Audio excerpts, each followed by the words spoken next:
going to do small group discussions. First of all, I'm Duckworth. I teach at Temple University. And, I'm Lara Braitstein. I teach at McGill University. And our basic game plan is to kind of run through these questions with you, get your input on other questions that are missing from here. And then we're going to break out into very small discussion pairs, actually, not groups, for a short time. And then small groups, and then a large group discussion. The idea is to make sure that everybody is heard and everybody feels engaged in the discussion. And the other idea we had was to diversify the groups. So, like academics, we often talk to academics, and translators might often be more in conversation with other translators, but we want to, when we make the groups, to have diverse pairs, so we can have in groups, with different people with different backgrounds represented, so to fill out the conversation. So don't buddy up with your best friend, basically, when it comes time to compare off. The idea is to really be able to hear each other as much as possible. Well, we just introduced ourselves super briefly. I feel a little bit baffled even by the question, who gets to be a translator? I don't really self-identify as a translator, and I don't know how many of you do or don't. But I think it would be really nice, because we're not a huge group, if we could just go around the room and everyone can just say your name and something about yourself, whether you want to talk about university affiliation or community affiliation or working with an interpreter, translator, or whatever. We love to dance.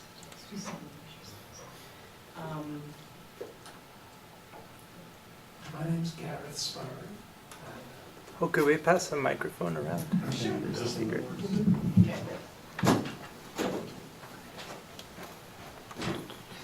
My name's Gareth Spiral.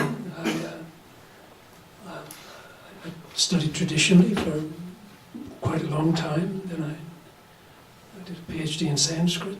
Then I kept studying traditionally for a while. Then I taught Tibetan in the University of Michigan and Berkeley for a short while. And now I translate for some of the projects which are going on. My name is Karl Brunholzl. Yeah, I guess I would call myself a translator. At least that's what it says in my visa application. What else to say? I'm affiliated with Nalanda Bodhi under the direction of Dzogchen Pomabrinpoche and also the Tsadra Institute. That's where I do most of my work. Occasionally also teaching. Not teaching Tibetan, but other things.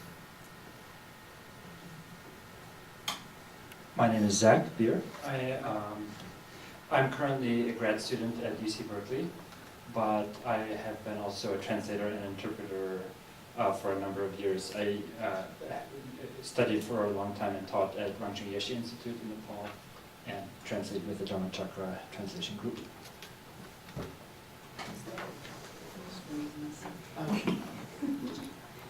Hello, I'm Eva Notanya, and actually just finished my PhD at the University of Virginia. My dissertation focused on Jedzong Khapa and his philosophy of Vajrayana, combining Sutra and Tantra threads of his thought. And so I've translated a good deal of Tsongkhapa writing at this point, all in excerpt form. So I do consider myself a translator, but just starting out. I'm Tricia Lamb, and I edit Dharma translations for Garchen Stiftung Foundation in Germany. I'm Sarah Jacoby. I'm a professor in the Department of Religious Studies at Northwestern University. And I also am a translator. I'm Jane Hawes. Came in sort of through the back door. I helped edit and get the Gesar epic that Robin Kornman had begun published, and Lana Chonan and I are working on a translation and the start of volume 4 of Gesar. My name's Dominique Side. I used to be a translator and interpreter with English, French and Spanish, but that was specialising in environment, not Buddhism. I don't translate Buddhist texts, but I'm a Dharma instructor within Rigpa. I live in France, and I'm involved with training Dharma teachers, Western Dharma teachers, within Buddhist centres. And that's one of the reasons why I'm interested in this, because it's like who's authorised to teach Dharma also. So that's why I was interested to hear who's authorised to translate it too, because it's all linked. My name's Kaya Fisher. I'm a student of Gen Losang Jomsfal of Ladakh. He and I are a translation team for 84,000. We translated the Karma Shataka, which is a cycle of 100-some stories about karmic cause and effect, which belongs to the Vinaya, for 84,000. And now we're working on another large 2-volume Vinaya work, the Vinaya Kshudraka Vastu, pardon my terrible pronunciation, which is explains the reasons behind all of the minor monks' rules. Someone actually, just before this, asked me, are you allowed to translate that because you're not a monk? And so I think this is a great session for me. I'm Marcia Schmidt. I'm associated with Ranjung Yeshi Publications, and I guess I'm just a traveling gypsy.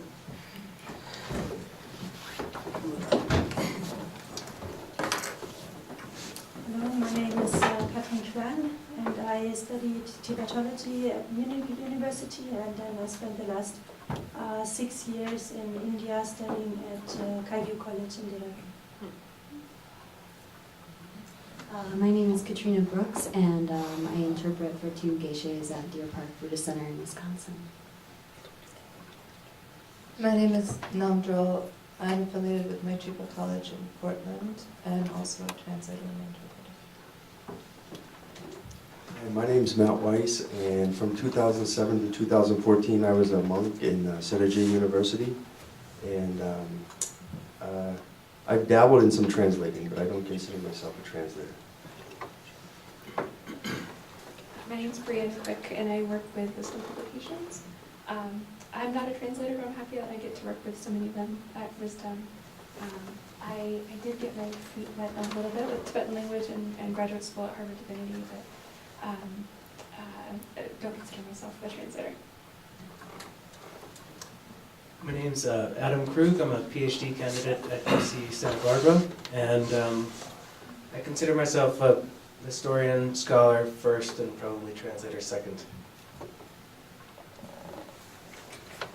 My name is Guillaume Avertin. I'm a translator and interpreter. I've studied traditionally for a number of years, and then and translated also like a Tsadra type of teachings for the Rigpa Tsadra in Nepal for 8 or 10 years. I don't know, forgot. Anyway, so now participating in the translation of the sutras, 84,000 and different projects. So my name is Vanchan Lee. I've set up, I studied actually medicine, Tibetan medicine and astrology in India. And I've set up a school to study Tibetan and doing research on language education, hoping to train modern standards translators, industry standard translators, in 25 years from now. So just like creating all the causes and conditions for this to happen. I am Kelso Wilkinson. I studied at Naropa University. I'm training as a translator, and I do some support work for 84,000 and also an interpreter.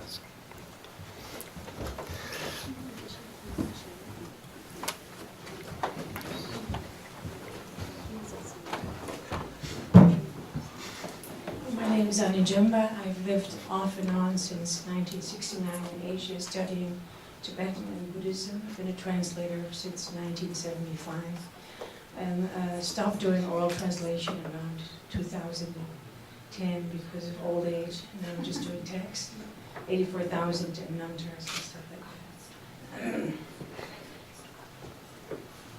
Okay, thank you. the plan that we had discussed was we picked some questions that we thought might be interesting to get the discussion started. And we also wanted to solicit other questions that we would like to talk about today. So once we get a list of questions, we're going to break up into smaller groups and just go from there. So are there other questions that you would like to talk about or hear about today? So starting with the question of who gets to be a translator, I mean, one question I'd already like to add is the question that you brought up about who gets to be a Dharma teacher. I think that's closely, can be really closely related, so I'm going to add that here. Who decides what to translate, how, and why? What are the qualifications of a translator? And connected to that, what kind of training does a translator need? What kind of authority needs to be behind them for them to be able to hold authority when they either are behind translating a text or interpreting? And for, I mean, literally everybody in the room, what kind of things do you feel were lacking in your training or are lacking in your training? Because working with language is always an ongoing struggle. The question of collaborative translations, how to make them work well, and why to do them. Like at what stage do we say, I need help, or when do we embark on a project in a team? And are gender and race significant factors or barriers in the field of translation? So these are just some of the questions we came up with, and we'd like to know what other questions coming from you would you include under the question, who gets to be a translator? What's missing here? I think one question I would add is who decides about what the qualifications of a translator are? Yeah. You can just put your side. Oh, Your side. yes, okay, thank you.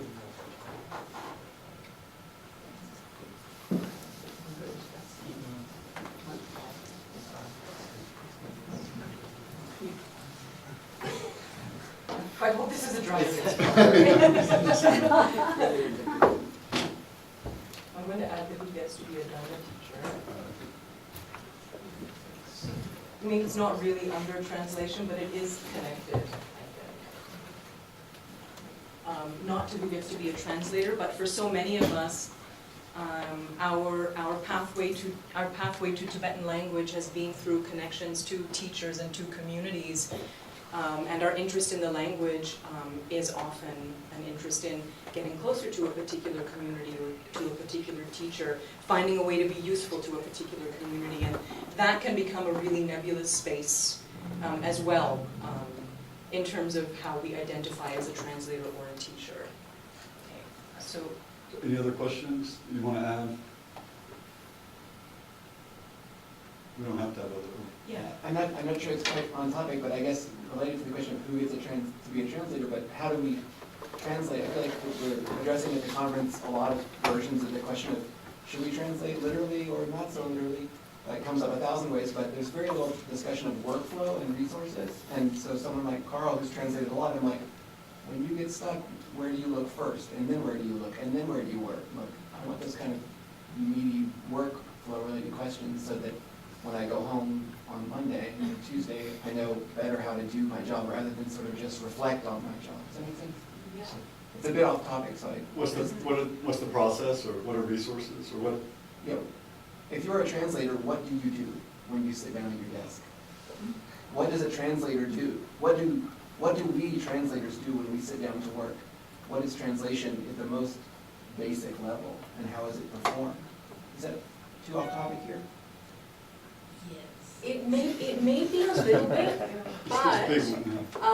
but here's an idea. What we can do is pair off, and as part of the discussion, bring up questions like that. Find out how that question was sparked by this, and then bring it back to us. Right. Yeah, when you make the connection. Okay. So maybe you can pair off, and again, not with your best friend who you walked in here with, but ideally with someone who you don't know yet. And then you can think about which of these questions actually speaks to you. And if none of them speak to you, then freely start the process of, this is what I think is important to the question of who gets to be a translator. So we'll just start with that. Yeah, so we'll have like 10 minutes of just pair discussion. So whatever questions you find move you, just choose those. And then what we'll do after that is like collapse pairs together and then broaden out the conversation. So just find someone, ideally someone that's not like, if you're an academic, not with another academic, and try to diversify it so you can learn something or expand the people that you would normally speak with. Share what you discussed or talk about new questions you didn't get to discuss. What we'll do is, for 20 minutes, we'll get a little bit more time in the groups of 4. And then we will, at the end of that, then each group will report on some issues that came up and we can respond, have some time for that. Yeah, great. Okay.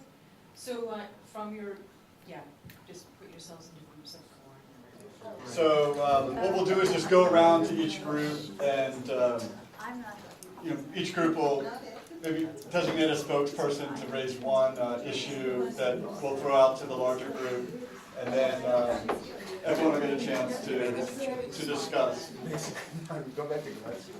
So we will start now with this group here, over here. So just whatever you want to bring up, and then we'll have time to, everyone can give their own feedback. All right. Do you need, maybe the mic would be good.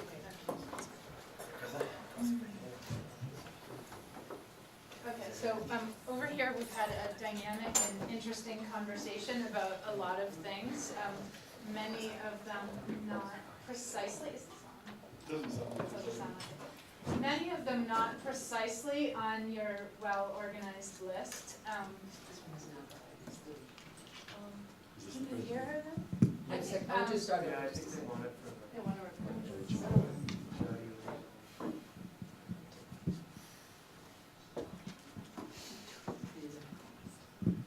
All right, how about this? Okay, we've just had a dynamic, interesting conversation about many things, including what we're working on in translation, et cetera. But what we just brought up is a question of, is it okay as a translator to walk into an incredible library, I'm imagining Gene Smith's library, and pick up a text and devote yourself to working on it? Or do you have to have permission from that lineage? So how do you pick, say, a brand new, if you've just finished the project you're working on and you're ready for a new, completely new thing, how do you go about finding that? Does that come from a lineage holder giving you a project, or you reaching out and grabbing something and then looking for experts to work on it with? And this is an interesting question because this conference is really a combination of many different types of translators, but two main categories are, there are academics here and there are people who are authorized as part of religious lineages. And we have very different approaches to answering this question. So that's one of the things we just brought up. And I think as a group we were still working this out, but one conclusion was that in the present day and age, we have to have a relationship to the lineage of the text that we're working on, that's part of what it means to be authorized to translate. All right, I'm passing it on now. Responses? Yeah, we can take some time for responses. If you want to respond. So I just wanted to address the last part of what you said. Carl, and then you can pass it. So last part that you said. Oh yeah, I'm not getting anything from that mic. This one works. You want me to? It was green. Green doesn't matter. Oh, okay. Now try. Yeah. Oh yeah, good. So I just wanted to get back to that last point that you said about you agreed that you need a connection to the lineage. That's part of the authorization. So you mean that even in academia you would say that? This is a really interesting question for me personally, because in academia, if there's a library, then if you have the book, you can read it. There's no need for a connection to a lineage.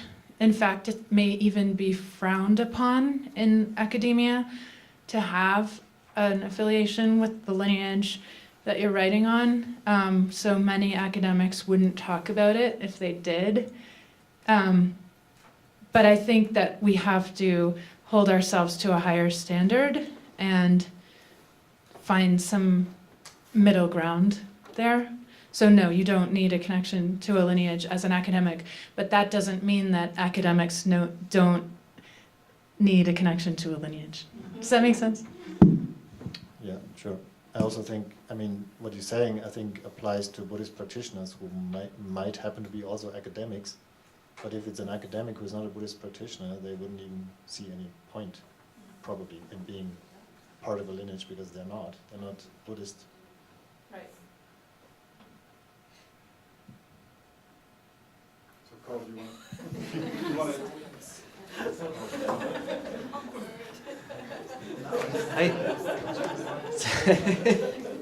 And now we'll all think about it. I think about this question a lot, and I'm mainly an academic. I do have a connection. I work on texts that are largely in the Kagyu, but they're also Indic texts, so they're shared by all lineages, right? And so here's an example. I'm looking at the Donsum Rapche commentary by Gorampa, and I was at the Sakya Center in Dehradun last year around this time. And I met with the Kempo there, and if you're familiar with the text, most of the controversial things that happen in that text happen after they happen in the Vajrayana vow section, right? There are some other things that happen in the earlier sections, but the large amount of what we as historians are talking about are happening in all of the work around Vajrayana vows and approaches to Vajrayana vows. At least that's where the critiques of the Kagyu come in. So if I'm doing historical work, I have to read that section of the text. I have to read all the sections of commentaries on the text that are dealing with that. As I'm explaining to this Kempo, and it's kind of asking, I'm always fishing for someone who can maybe help me, figure things out a little bit. He said, he said, I don't think there's anybody here who can actually read that with you, because you don't read that section of Gorampa until you've, studied that text for 15 years or so. And as we all know, the people who remain monks and study for 15 years or more are getting to be fewer and fewer. So they didn't have anybody around to talk about the text with me.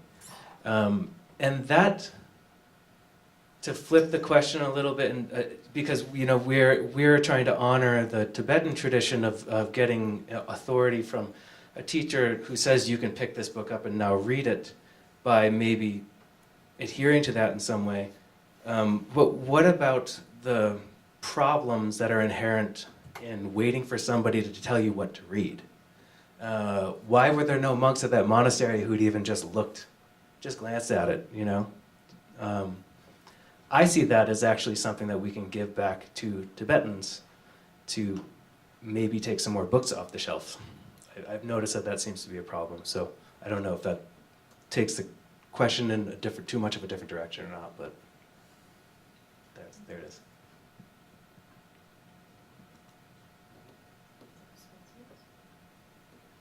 I think partly a question.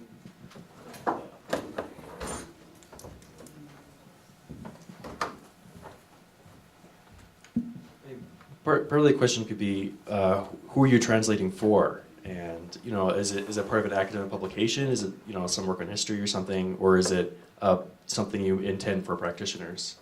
And if it's something for practitioners, I can see how it'd be much more important to have a real connection to a lineage and all that. But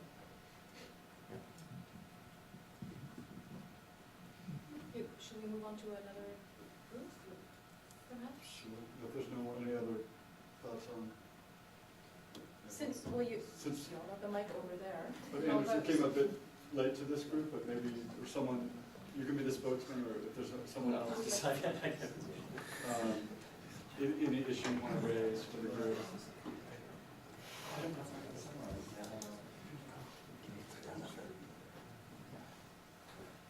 Okay, I'll try. So we talked about different things. One thing was who decides what to translate. I think in a sense, it ties in what you guys just said. And it was interesting because among the four of us, one person said, I always have decided on my own what to translate. Nobody tells me what to translate. And the other person was the exact opposite, saying, I only translated ever what I was asked to.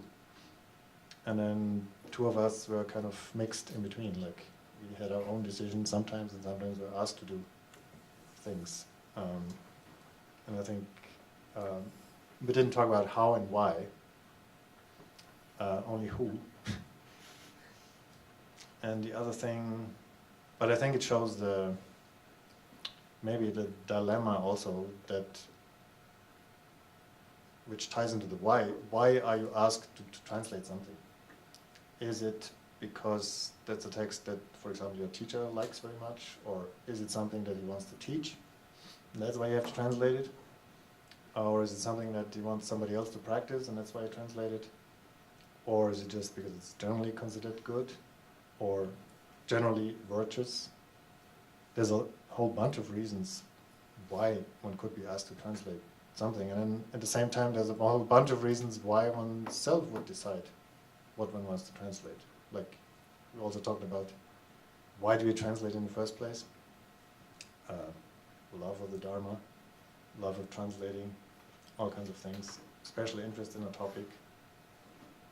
And then I think the how is, I don't know, didn't really talk about that. Because if it's somebody else, there's not much how. It's basically, okay, you do that and that's it. If it's yourself, I think there's more how, because you have to think about what do I want to do and in what form. We talked a little bit in our group of two about collaborative translations, but I don't want to talk too much, so I'll leave it at that.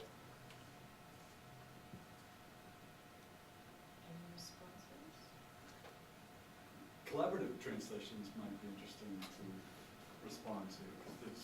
I think it's important and it's challenging, and maybe people have experience collaborating or attempts at collaborating, some of the problems, some of the solutions.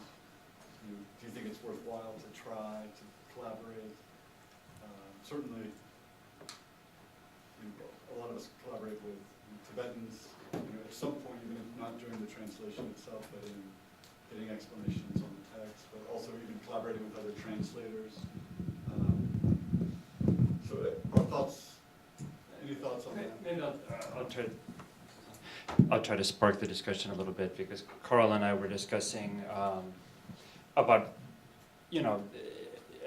it's often beneficial to seek help from Khenpos and lamas in clarifying difficult passages, although at other times it's not that easy to do. Like often, if you're really challenged by something, you've been laboring over a sentence or a paragraph for days, and to just go into a Khenpo or a lama and expect that they're going to be able to know all the context and really make sense of what is going on it's not that fruitful. But then there is still the same sort of power dynamic that you don't want to just be making decisions on your own. So how do you make those decisions in those contexts, for example? Is one thing that we spoke about. That's a good point, because also if two lamas say give Right. you different That's readings right. of the text, so where do you make the Right, decision? and then often, we were talking a little bit frankly in our discussion too, and you run into the fact that often Khenpos are trained to give an answer, no matter what. So they'll give an explanation whether they are completely confident in it or not, and then you have to judge whether that is something that you advice you want to take necessarily, or perhaps not. And you've done collaborative translation, so what were some of the benefits or difficulties, or how did you? You mean working with other translators in that Yes. context? Yeah. Because that's what I was thinking, because that's something that... Not only working with Campos and Lamas, but like sort of more perpendicular to collaboration. You mean? Yes, I find it mostly helpful. I don't know, to find my decisions questioned and to certain things that I think, oh, I thought that really well, and somebody, you know, what it's like is translated. There's a certain sense of arbitrariness, like somebody was saying earlier in one of the sessions. And, you know, sometimes it's just a matter of word choice that leads to a fruitful discussion, and other cases you thought you know something really well and somebody says, no, this means something completely differently. So in my experience, it's been mostly fruitful, but I'm not sure about everyone else in the room.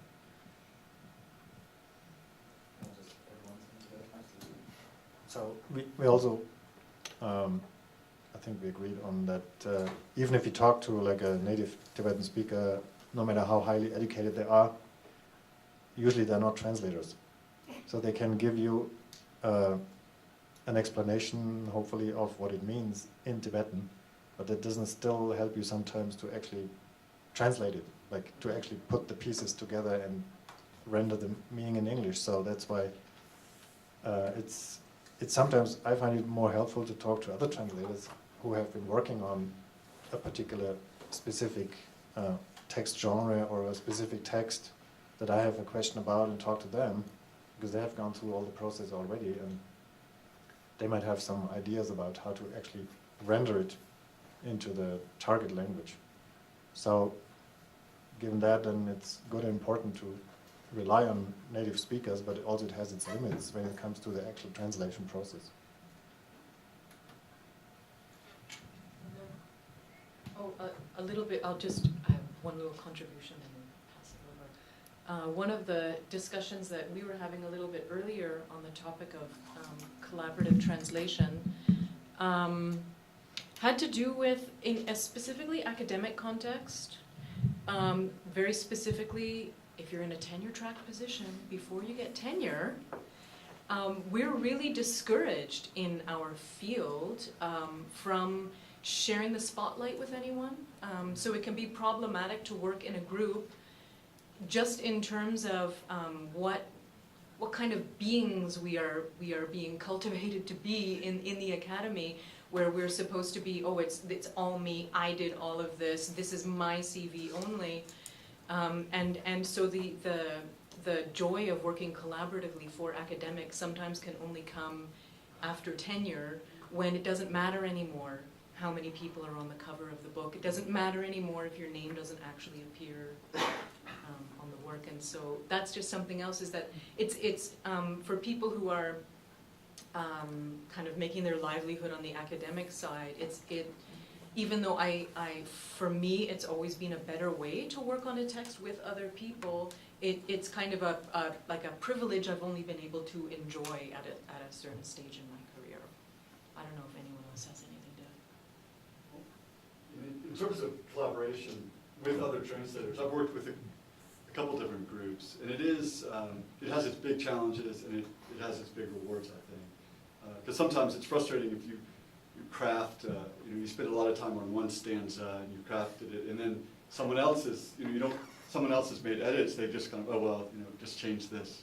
And unless you're working there together and you're able to hash it out, it's very difficult if you're just doing it by email even with track changes, to just deal with it. And even last night, like Jimba had said that, or Don or Jimba, one of them, they didn't get the last.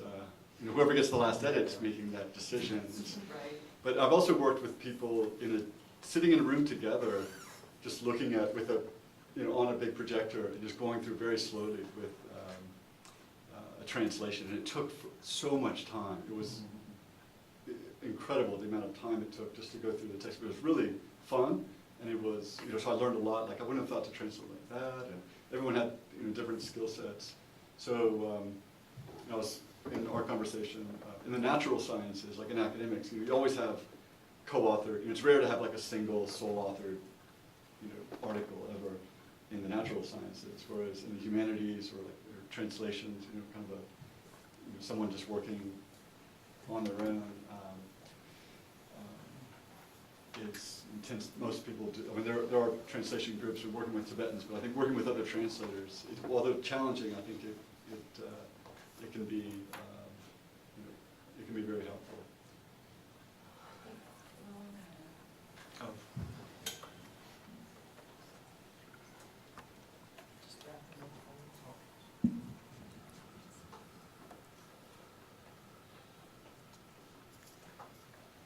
I know that we can all project our voices, but in the interest of preserving what is being said, we're using the mic for the audio. Yeah, but working as a team, just thought about a conversation I had with, maybe some of you are familiar with the Lotsawa Rinjin program in Dharamsala translation program. And at some point, the teacher was, an ex-monk called Sharadarge. And he had a very interesting point. He made a very interesting point, on collaboration between translators and Tibetan scholars, native scholars. So what he told me is that he thinks that the main difficulty, in terms of collaboration, comes from the way Tibetan scholars and Western translators approach Tibetan literature. So he was saying that he feels that, on the Tibetan side, Tibetan literature is mainly studied as a living oral tradition, where actually he gave me the example. He said, like, he's been teaching, in the big Gelug monasteries in South India, in Ganden actually, and he said, like, if you go to a classroom, you won't see. At that time, nowadays there's maybe a little bit. He said, like, you won't find a single pen or a piece of paper. Everything is oral. And you have, even now, nowadays, like the top scholars can't even write their own names. So his man was saying, like, it's really, on the Tibetan side, the learning the Buddhist literature is mainly something that's happening orally, where you memorize things, and the texts are just like a memo kind of support for memory. He says, then on the Western side, he said he feels that actually most of translators regard Tibetan literature as a dead language, where they're mainly working with dictionaries. They're studying, they're reading these texts, just like if they were reading, Sanskrit text or an ancient Greek or Latin text. And so he said, like, basically, when these two opposing, kind of like viewpoint on literature come together, then you have the Western translators who are going to ask very specific questions on some grammar points, because that's what they're working with. So grammar and words, etc. On the other side, you have these great Buddhist scholars who never studied literature, who just studied the content orally. And so their answers are basically mainly, about the content, when the question was mainly about, semantics or, linguistics or syntax or whatever. So, I think that's an interesting way of looking at things.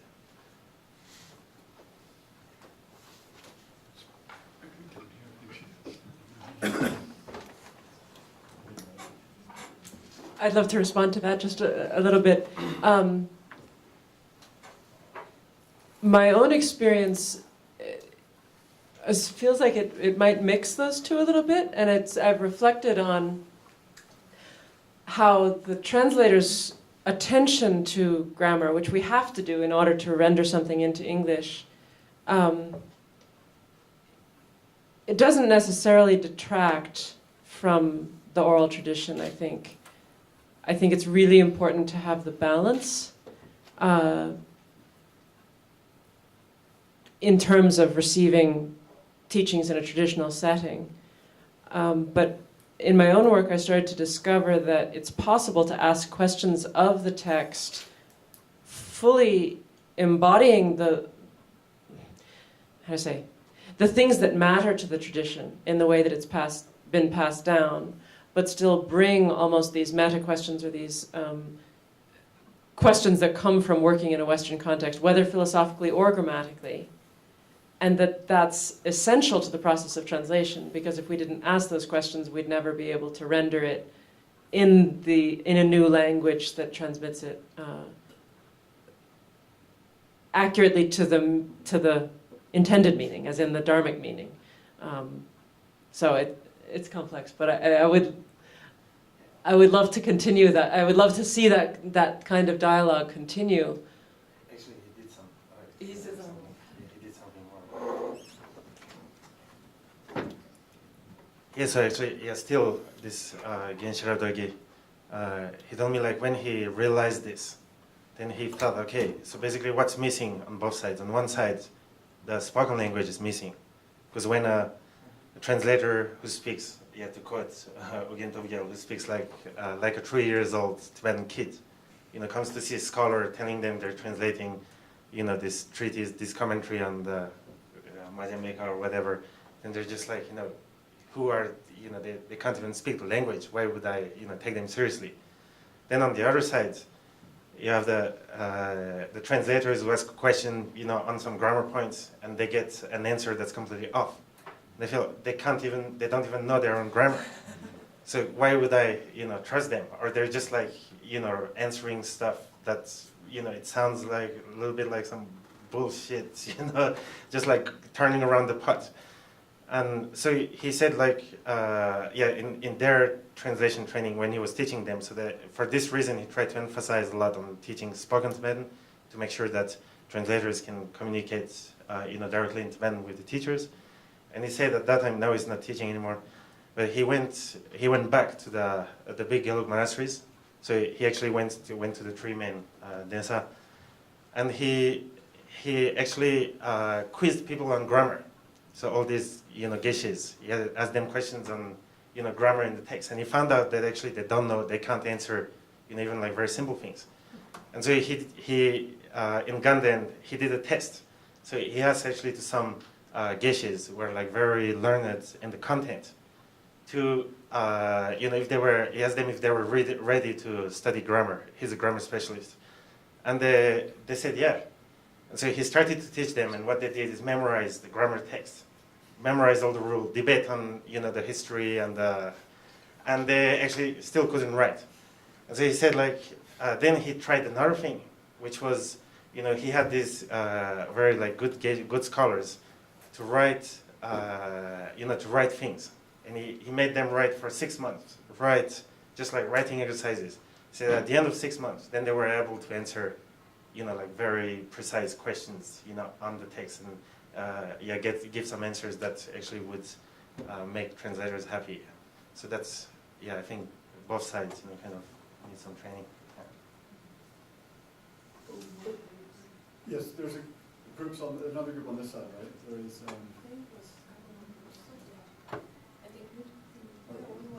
We're done. Oh, you guys are done? We had a group. Yeah, he had a group down here. Can you pass it?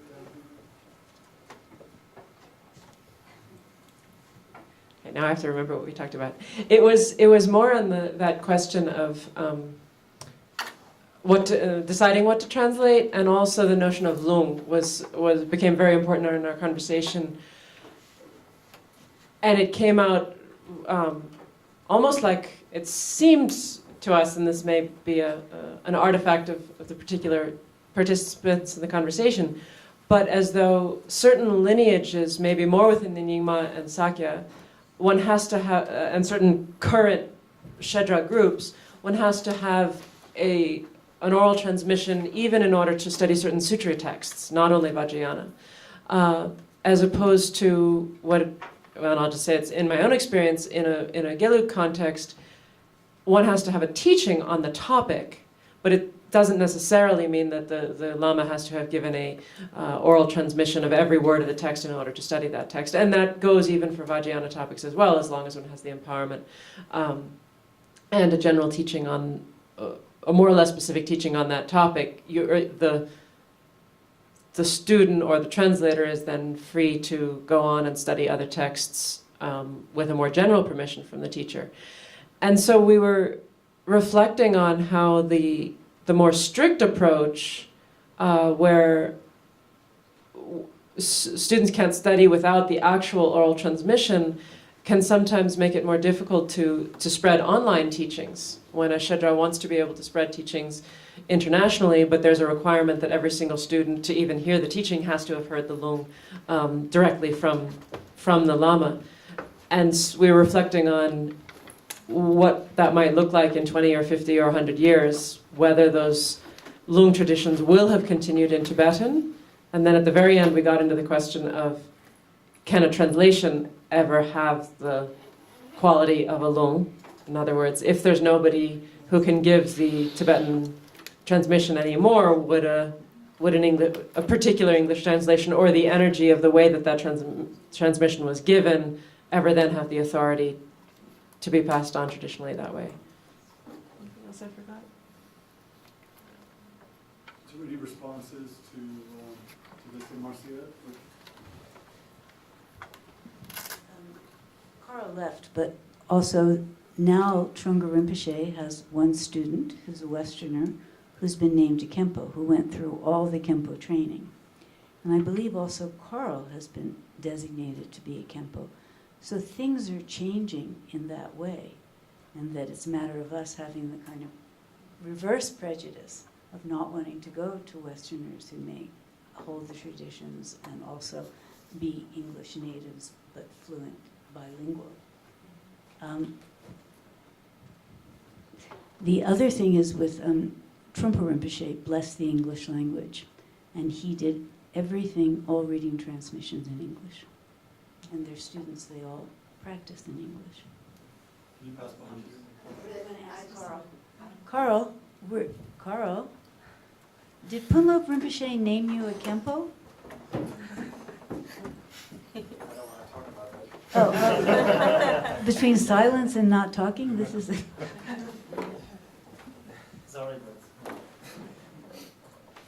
I just wanted to say to that point that I think this brings up an interesting issue that we haven't really articulated here, which is the issue of ways of knowing things and what a translation is actually supposed to be communicating, because a lung is not just a transmission of the words. It's supposed to be a transmission of a lineage and a subtle condition for someone to realize something, and that's why it's important.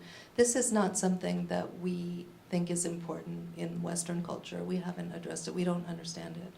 So I think it's a different piece. It's really, really key to the Tibetan tradition, obviously.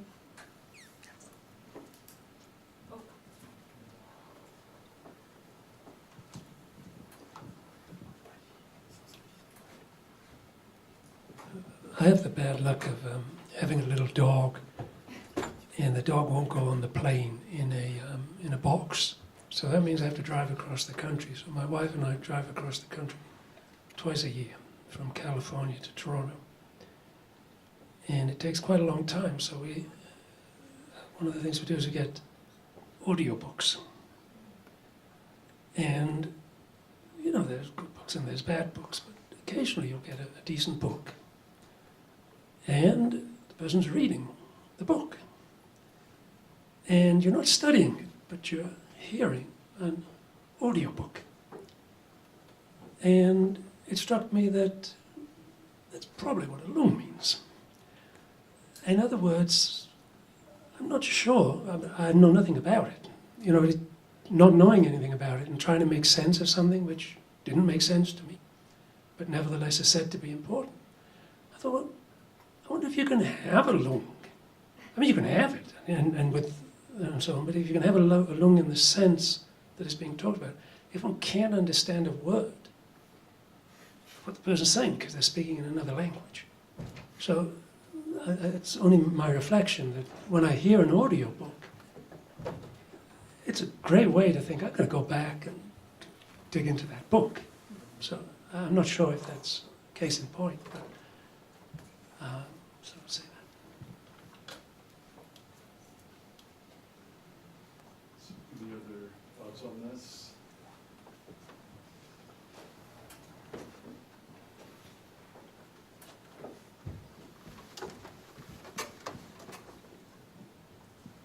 About the lung being given in, like, it doesn't have to be given in Tibetan. A number of lamas have heard say that the Buddha is said to have taught in all the languages of all the beings, like in the Zangchu Menlam, and you know, so that it doesn't, and the Buddha didn't teach in Tibetan anyway.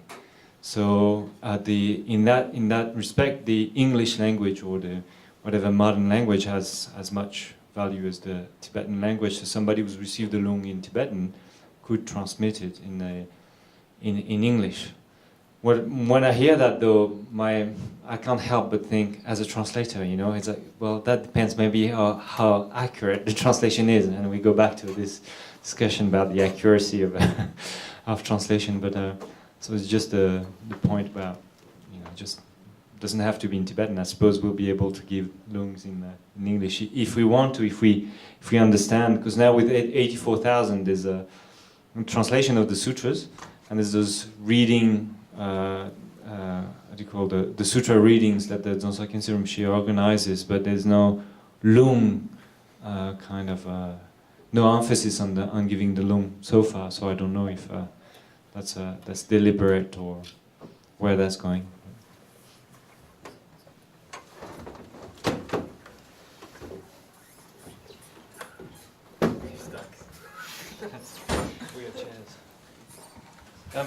So just my observations on, I think we're talking a lot about conflicting authority, or conflicting structures of granting authority, and one is heavily oral, the other, or oral also, and the other is, I don't know, I don't have a single word to describe it, but at least, you know, like an academic would, treating text as a sort of an external extension of your memory, right? And valuing that as a source of information. I don't think that it's, you know, some Trungpa Rinpoche said it's okay to give lungs in English. There are plenty of teachers who would say, no, you can't do that. I mean, it's going to vary so widely from teacher to teacher and within different lineages that maybe we could try to talk about strategies for dealing with like the different options that, you know, have come up so far, right? Instead of just, because we've had sort of like a list of, you know, sometimes this happens, oh, but then there's this example, then this example. So I don't have anything that comes to my mind right now. I just wanted to maybe throw that out there to push the conversation into a more constructive, into a constructive direction, or not.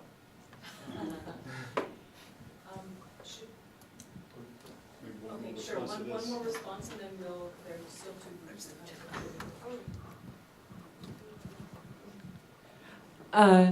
Yeah, that was actually where our conversation kind of ended up too, as well. Is there anything constructive we can say? And I, just in my own experience, I fear that there is a certain impasse that may continue in that practitioner-academic divide, as we already sort of, even though that's not necessarily divide within individual people, the fact that the standards are different within an explicitly academic context from the way they are in explicitly Dharma context, even though the variety within the Dharma context, according to teacher, is so great, there is no meta-authority. There's no one who everybody answers to. And so I wonder if then it's not a matter of setting rules. I don't think we can answer these questions in any final way, but the very fact we're having the conversation feels really exciting to me. Simply because the group is so diverse, and because this is exactly the people who are thinking about it today are the people who will be working 10, 20, 30, hopefully 50 years from now, as society itself continues to evolve through these questions. I mean, it's like, talk about a dependent origination, there's so many factors involved. Actually, maybe can you pass them? I think there's two groups, right, I think that haven't. you folks in the middle here, and then up in the.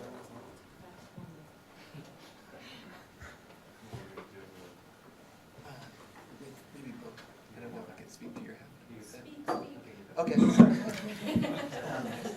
We're just working out the question of who has the authority to speak, okay? No, and I think that our two groups had very different sort of takes. I was encouraging us to all speak. We talked a lot about the question of qualifications, and part of the question of that was about education. How do you get educated to be a translator? And part of that is really who has access to education, access to resources. And so we were pointing out like some of the early sort of Western or American translators, Jeffrey Hopkins, Robert Thurman, were associated with these sort of vaunted academic institutions, Harvard, University of Virginia, Columbia University. And now the Tsadra model has somewhat democratized that. You don't have to have the kind of social capital and the financial capital to get into Harvard. You can go to Rangchung Yeshe, or you can go to Nepal. It's a little more democratic, but still these intersectionalities of gender, race, ethnicity, nationality are going to be massive barriers to some people. We're working ostensibly on behalf of all beings, but there's very little critique in Tibetan Buddhism of, well, how do we create the causes and conditions for people other than the actually quite homogenous group of, generally speaking, folks that are here, which is white people and Tibetans who are either monastically educated or lucky enough to, so to speak, to make it into the Western educational system. It's a pretty homogenous group here at the conference, and we can see who does and doesn't have an access just by looking at everyone's faces for the most part. And while we're ostensibly working on behalf of all living beings, we're not really thinking about who is really here and why are there more of folks unlike me here. This group is diverse in this room for Tibetan Buddhism, but is it diverse for the United States or the world? Like hardly. Anyway, just as an aside. And then we talked about a few other things too. Translators being sort of derided for being in academia, for being mere technicians, and yet Katrin and I having this conversation about our sort of education's leaving us with a paucity of tools that are very practical, technical tools. Like Katrin saying, I'm doing oral translation. I don't know how to take notes well. I never learned shorthand. I never, or a paucity of education at the Tsadra level in research methods, collaborative methods, so that even those of us who are working, I'm a working translator. I'm funded. But I'm thinking, how do I get myself, these further educations that I need in order to do it? And almost no one teaching, for instance, English stylistic concerns that are really the final barrier between an adequate and a great translation that will be read. Like very little attention to educating around those kind of stylistic concerns in English, and or learning how to teach them to non-native speakers, or et cetera, et cetera. So I mean, it's clearly a very wide-ranging conversation. Yeah, maybe I'll hand off. Did you all had a whole another conversation? Do you want to end with a question, Bill, or you don't have to? Go ahead. You don't have to. Okay, so then what? The other thing we talked about, which what was so, and I'll end with a question, so maybe we can discuss it. So Tsadra gives two kinds of grants. They give grants for Tsadra training and grants for 3-year retreats. And they're used for various reasons, but one of the motivations behind it is the idea that you produce translators who have the authority to translate those texts by going to Tsadra or completing a 3-year retreat in the lineage in which they're going to translate. So my question is, what are the limitations of that approach, do you think? How about we do pros and cons? What are the benefits and what are the limitations of that kind of approach?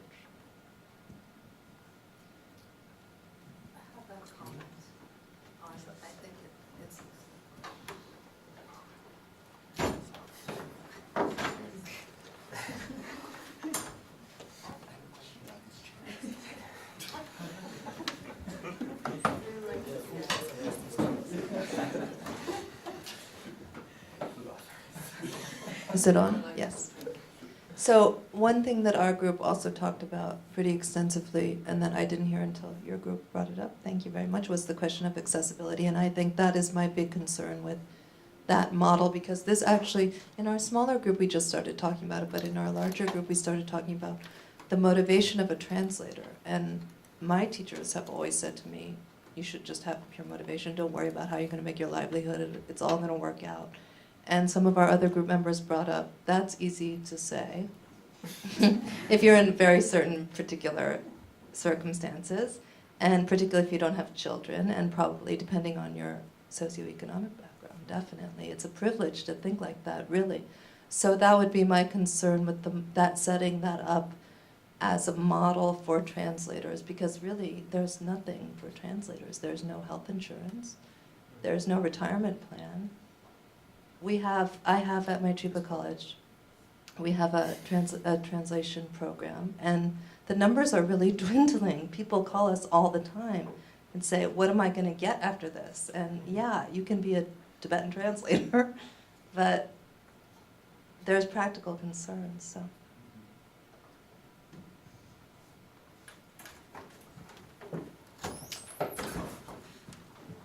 I'm going to talk again because I saw other people speak a couple times. Because actually, that question of the health insurance and all that, you know, as a working translator, I've got my master's now and all that, and we've been doing these books, and actually these very pedestrian, really boring pedestrian concerns like health insurance, these are the major gag to the translation work. You know, it's like, I got to keep this thing going. I got to I've been sitting at the computer, my neck is completely jacked out, and I don't have health insurance since August.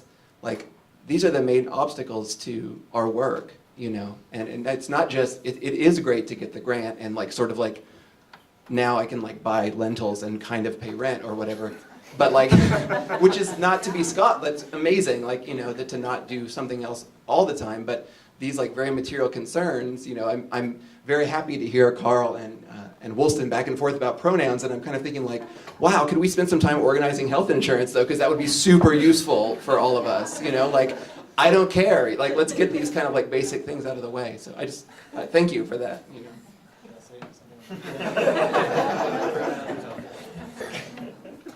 Pronouns and health insurance? No, I think... I enjoyed that discussion very much. Well, I agree completely. I have seen a lot of, you know, young aspiring translators who did not make it precisely because of those problems, and a lot of them, they were really extremely talented and devoted and interested. And you know, it's sad every time you see somebody, they can't do it because they have to live off something. And I think the larger issue in my eyes is here that, you know, everybody wants translations in the Dharma community, but nobody is willing to make a personal effort to support them. I hardly know any Dharma organizations or Dharma centers who actually put up some bucks, you know, to support a translator. It is, yeah, people like Tsadra or 84,000, something like that. But, you know, the actual recipients of the translation work, in my experience, they do zilch. They don't care. They don't care about the people behind the work. They want to have the book or the sadhana or the whatever it is, or, you know, the oral teaching, and once that job is done, you're on your own. Or even while that job is being done, you're on your own. So I think there has to be a change of attitude, you know, in the whole Dharma community about that. Look at the Tibetan history. How did they treat translators? They weigh them up in gold, their body weight in gold. If you compare that to how translators are treated now, it's, you know, slightly different. So I think, at least, and I'm not talking about getting my weight in gold, but I think, you know, if there could be at least a reasonable, you know, you can sustain yourself. And I think that's absolutely possible from, you know, when you see how much money goes into other projects. But that's a big sore point, I think. And I think it's also up to us to create more awareness of that in the Dharma community, in particular. So in light of time, I'm just going to take it to the last group here. I think that's the last group. We have 6 minutes. 6 minutes. Okay. Sorry, you're the last. Yeah, sorry.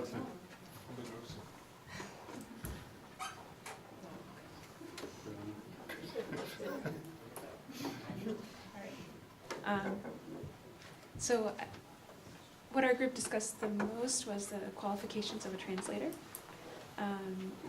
And one of the things that came up with our group was these sort of national standards for translation, and that could be one way that we can qualify translators who are out there in the field, and that, as someone mentioned, you know, if someone can't translate a cookbook or a recipe, then maybe that should be the sort of bar for, you know, admission for translators, for example. And others in our group as well, as we talked about the qualifications as well that come from lineage and teachers and the communities that we're part of, and that there's training that can happen in that arena as well, through the specific lineage and having knowledge of the texts and the material. That's very important for knowing the nuance of the language as well. Did I miss anything? Yeah, yeah, just wanted to add something. Like last year, I met with Tsadra. I don't know if you guys are familiar with the head of Tsadra monastery in Tibet. And we were talking about training translators and creating, language education and these kind of things. So he's mainly working on dictionaries. And so he told me, at the end of our conversations, he told me, let me give you a Dhamma, very special Dhamma, and it's, from years and years of experience, working, trying to do things in the Tibetan Buddhist, community. And he told me, look at what you're working on, what I'm working on. He said, we're trying to create dictionaries, we're trying to train translators, we're trying to, write Tibetan language textbooks and train teachers. And he said, all of these different things, they are professional, tasks. They're all things that, should be done by professionals. So this is so my advice, from experience. Now, I'll tell you something. So my Dhamma is that when you do this kind of work, never ever ask anything to a Lama. And if they actually gave you some advice, don't listen to it. This is because, they're all, great, they're all like great realized beings. So some of them, probably have some cities, etc. But when it comes to lexicography, who are they to say anything? Did they ever study lexicography or translation theory or language education? So they will say something. But, and you will have to do it because you asked and they said, and you'll have to do it. But who are they to do this? So my advice is, when you work with this kind of professional, in this kind of professional field, try to find who is the top in the field, in the world. Try to contact them, learn, how they do things. Try to reproduce it, to work with them. And then only you'll be sure that the causes and conditions for this thing to happen, will be gathered. Yeah, so I just thought it was quite funny and interesting. Anyway. Well, I think that relates to Carl's point too, that no matter how good a Lama is and whatever explanation someone gives you, translation is up to the translator, right? So they're not going to be able to help you. It's really the target language. Knowledge of the target language is ultimately what you need to develop, as well as understanding what you're reading or what you're listening to. But are we done? Yeah, thank. Okay, so we're done? Yes, thank you, everyone. But I don't want to stop. Everybody has something important to say. Oh yeah. So any last final thoughts that are any other Dhamma or quintessential instructions for me? Can I just say something really quick? Sure. So and I'm kind of riffing on this, I guess, on my own, but the sort of oral culture versus textual culture argument, where we pick up texts and we read them, but the Tibetans value the oral culture. I don't buy it because I didn't write those Tibetan texts that I want to study, right? Tibetan. There's something more at work there, and I think it has more to do with intellectual culture right now among Tibetans, not necessarily something that is so that can change, but that our health insurance will require lots of resources. Anyway. All right. Well, thanks everyone.